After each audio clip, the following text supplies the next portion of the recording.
Hi, Math Padawans. This is Angel with your lesson for today on graphing quadratics in standard form. So we're pretty familiar with vertex form, but then we threw this new form at you, standard form, and I think a lot of you got confused.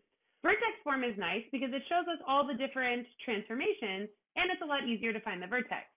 With standard form, however, there's a little bit more involved, but the steps are still the same. The first step in both is just to find the vertex, figure out where that vertex is, put it into your table. From there, the next step is always to fill in your table of inputs, figure out your outputs, and then finally you have to graph and check your work. So as long as we keep that in mind, we'll be able to handle standard form pretty well. So this video is actually going to go over the 4 homework problems that you had last week in a little bit more detail.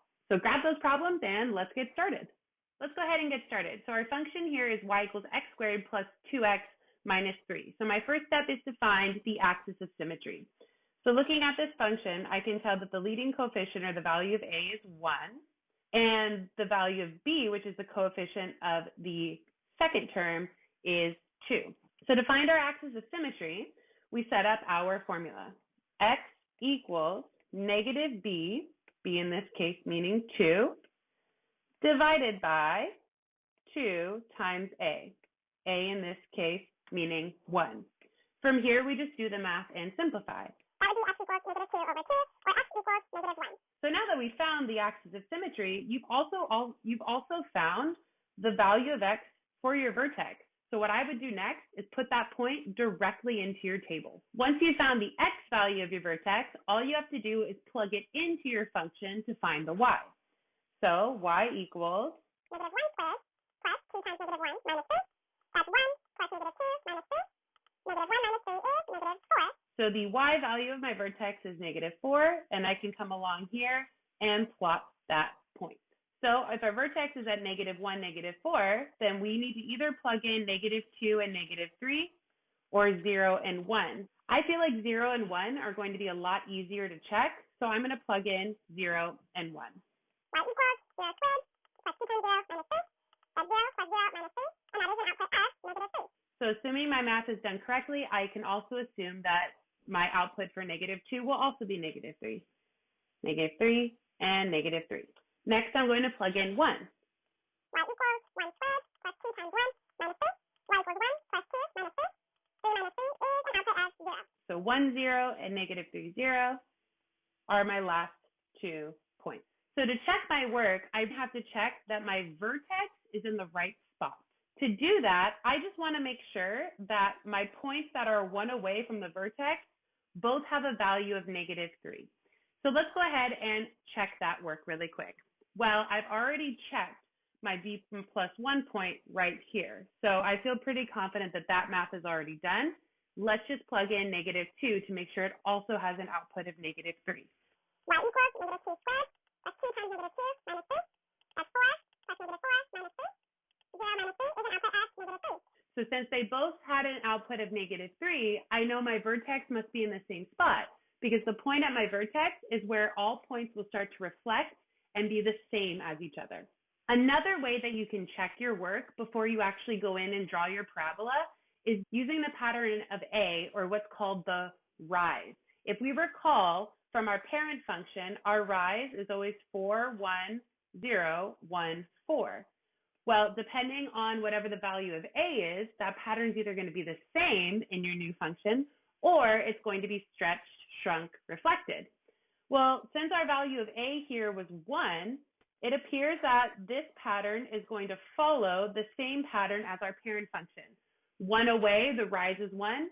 2 away, the rise is 4. So let's just check and see if that's actually true here.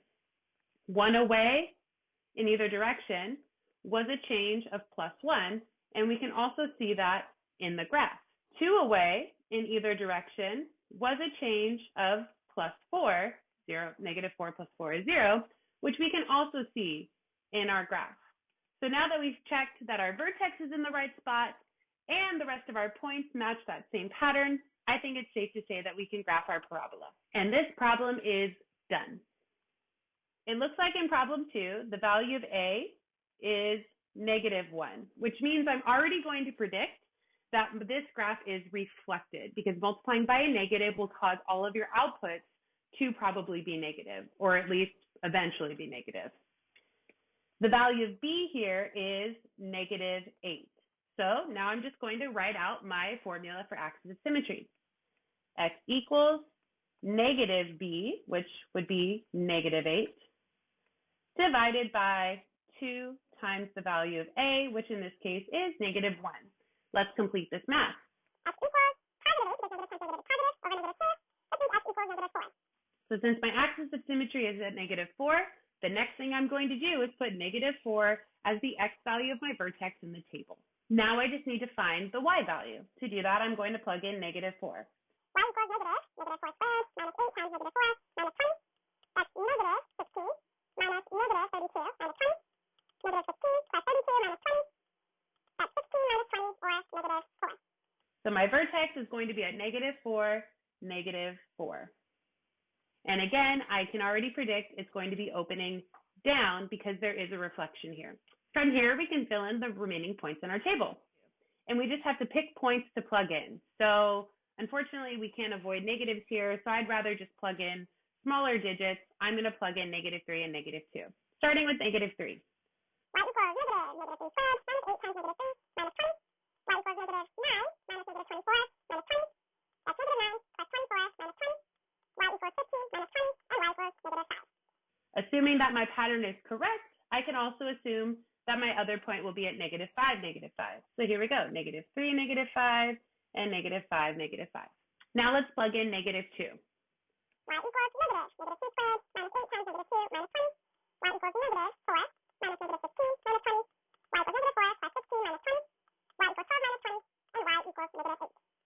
-8 and -8, but it appears that it would be right about here. Now, before I actually graph my parabola, I first want to check that the vertex is in the right spot. To do that, I'm going to check the values of v-1 and v+1 to make sure that they're the same. Well, I've already checked v+1 right here, so I feel pretty confident that that one's done. But let's check v-1. When I plug in -5, I should get an output of -5. Let's see. Y equals -5 squared minus 8 times -5 minus 20. Y equals -25 minus -40 minus 20. Y equals -25 plus 40 minus 20. Y equals 15 minus 20, and y equals -5. So because I ended up with the same output, I feel confident that my vertex is in the right spot. Now I'm going to check the rest of the points in my table using the pattern of A. In this case, if I recall, my usual pattern of my parent function is 4, 1, 0, 1, 4. But here, the value of A is -1, meaning the pattern here should instead be -4, -1, 0, -1, and -4. Let's see if that pattern is in our table. The change from -4 to -5 is a pattern of -1 or down 1.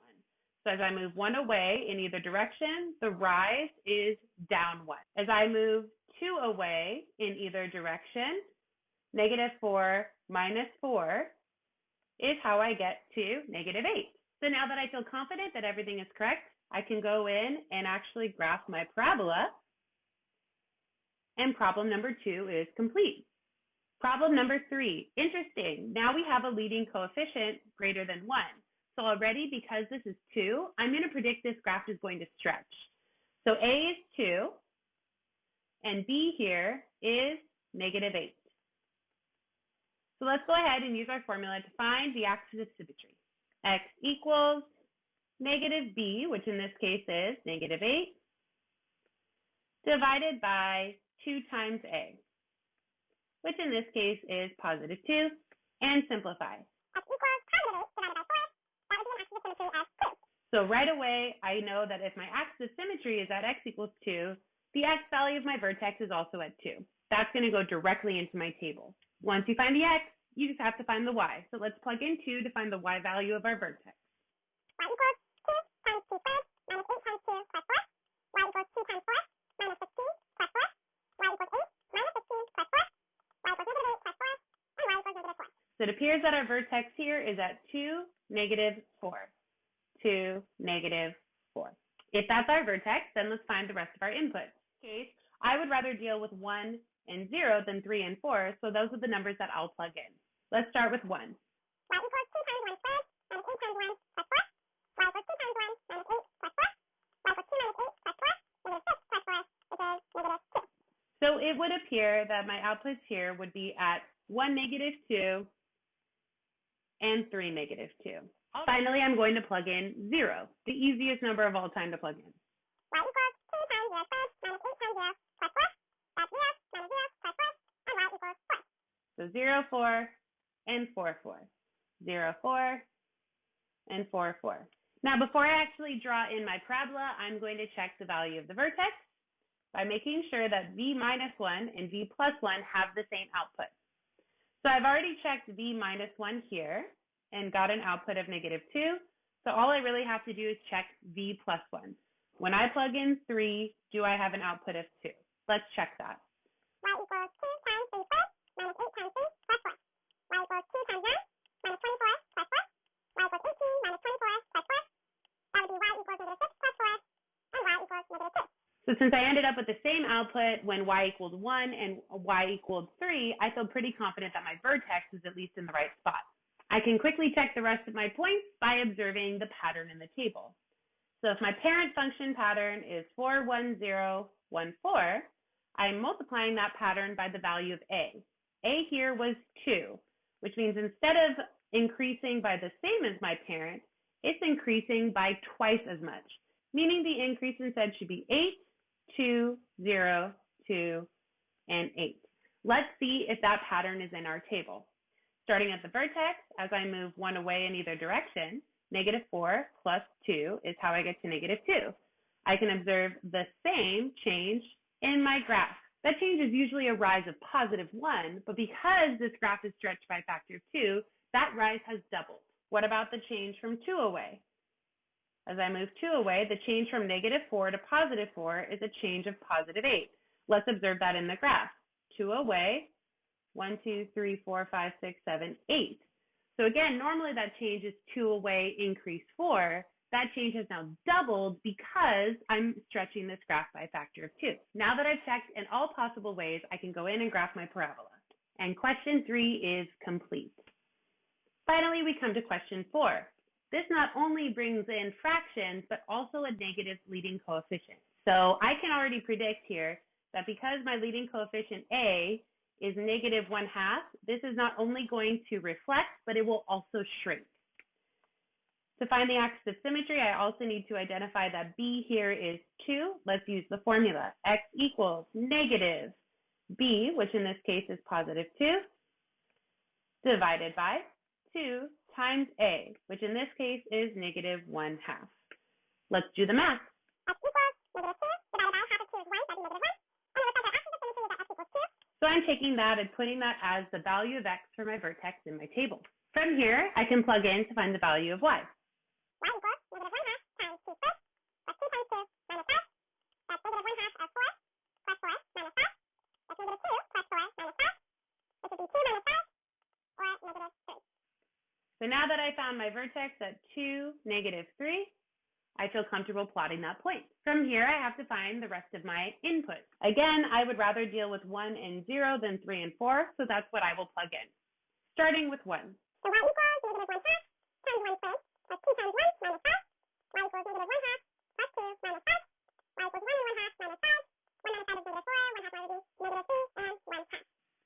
That was a tough one because you had to deal with fractions. But assuming that my math is correct, I can come over and plot my points. 1, negative 3.5, 3, negative 3.5. Plus already I can see that this is starting to be a little bit of a shrink and it's reflected down. Let's end by plugging in 0, the easiest number of all time. Y equals negative 1/2 times 0 squared plus 2 times 0 minus 5. That's 0 plus 0 minus 5, and y equals negative 5. Negative 5 and negative 5. So 0, negative 5, and 4, negative 5.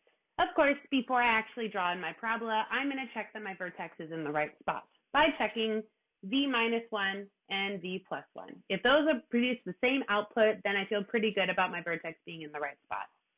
I already checked v minus 1 here and got an output of negative 3.5. So So I just need to check that when I input 3, I also get an output of negative 3 and 1/2. Let's see if that happens. Y equals negative 1/2 times 3 squared, plus 2 times 3 minus 5, negative 1/2 add 9, plus 6 minus 5, that's negative 4.5, plus 6 minus 5, that's 1.5 minus 5, which is actually 3.5. So because that matches the other output for b minus 1, I feel confident my vertex is in the right spot. Now I'll just do a double check with the pattern. So my normal pattern is 4, 1, 0, 1, 4. But because of this, it was multiplied by negative 1/2, I'm going to multiply that pattern by negative 1/2, which caused my graph to both reflect and shrink. So instead of 4, that change should be at negative 2. And instead of 1, that change should be at negative 1/2. Let's see if we observe that in the table. As I move 1 away in either direction from the vertex, negative 3 minus 1/2 is how I get to negative 3.5. In the graph, as I move 1 away, I can tell that I'm going down 1/2.